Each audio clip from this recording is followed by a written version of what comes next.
Meymunlar haqqında sizi təəccübləndirəcək faktlar. Onlar düşündüyünüzdən daha ağıllıdır.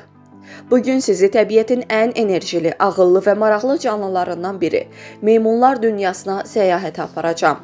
Onlar təkcə sevimli görünüşləri ilə yox, həm də inanılmaz davranış və qabiliyyətləri ilə alimləri, tədqiqatçıları və heyvansevərləri heyrətləndirməyə davam edirlər.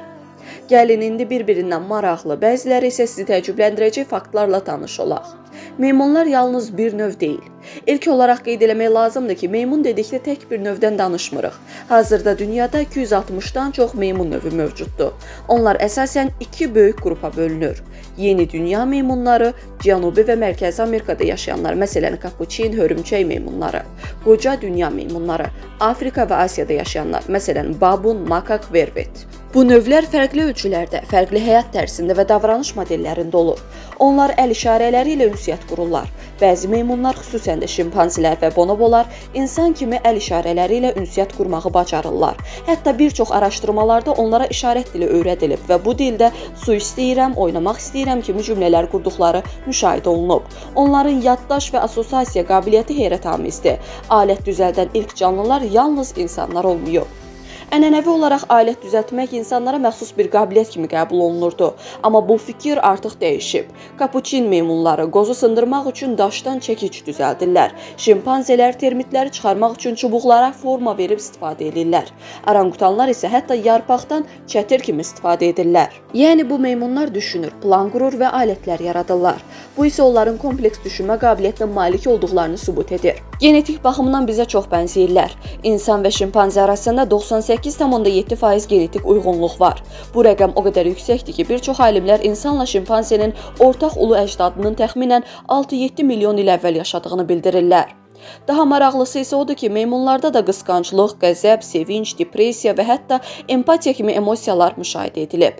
Bəzi meymunlar ölmüş övladlarını günlərlə buraxmırlar, yas tuturmuş kimi davranırlar. Onlar gülə bilirlər. Bəli, bəzi meymunlar gülmək bacarığına sahibdir. Şimpanzelər və bonobolar oynayanda və qıdıqlananda spesifik gülüş səsi çıxarırlar.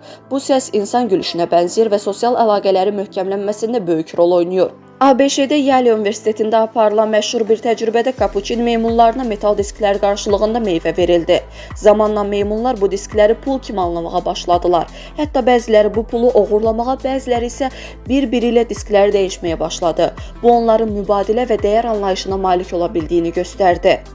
Meymun cəmiyyətləri çox zaman güclü sosial qaydalarla idarə olunur. Məsələn, babunlarda qrupun başçısı alfa erkəkdir və onun yüksək statusu var. Amma bu status zorla deyil, sosial davranışla, digərlərinə kömək etməklə, münaqişə həll etməklə qorunur. Bəzi meymun qruplarında doğmalar arasında ailə bağları çox güclüdür. Dişi meymunlar övladlarına illərlə qayğı göstərir, sosial bacarıqları onlara öyrədirlər. Bu bir növ meymun məktəbi kimidir. Onlar güzgüdə özlərini tanıya bilirlər. Bu bacarıq yalnız yüksək intellektli canlılarda mövcuddur. Əksər heyvanlar güzgüdəki əkslərini başqa canlı kimi qəbul edir, amma şimpanzelər və bonobolar güzgüyə baxıb onun özləri olduğunu anlayırlar. Bu onların özlərini dərk etdiyini, yəni özlük şüuruna sahib olduğunu göstərir.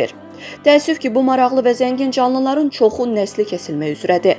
Meşələrin qırılması, vəhşi təbiət ticarəti və qanunsuz ov onların həyatını təhlükə altına atır. Məsələn, qızılbaşlı aslan tamarini, gümüşşin orangutanı və qərbi dağ qorillası kimi növlər kritik təhlükə altındadır. Onların qorunması üçün bir çox beynəlxalq təşkilatlar və yerli icmalar fəaliyyət göstərir. Amma bu işdə hər birimizin rolu var. Maariflənmək, dəstək vermək və təbiətə qarşı daha məsuliyyətli olmaq.